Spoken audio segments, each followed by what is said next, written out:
Well, I think for me, a large part of it is about what I suppose have come to be called active learning techniques, where students actually are not just sitting back and listening, they're not just receiving, but they're actually engaging very directly,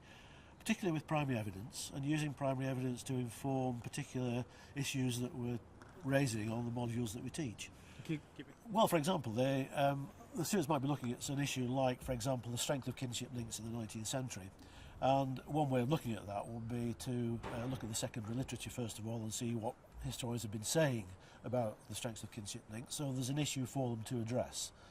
Then they could, for example, look at census schedule evidence and begin to investigate for, on a small scale basis, but often working in groups,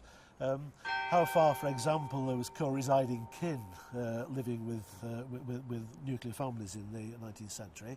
and how far, for example, the co-residing kin might vary between, say, parents or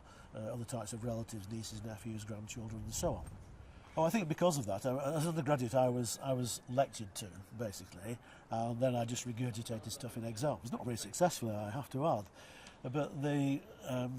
breakthrough for me was in my teacher training year, when for the first time I did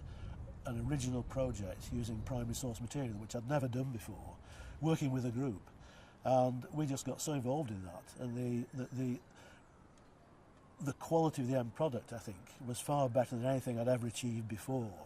in my higher education experience. And I began to sort of apply that in my own teaching when I went into teaching, and I found that, you know, students were far more interested if they were actively involved in doing work that wasn't necessarily original, because you'd set up, you know, certainly for school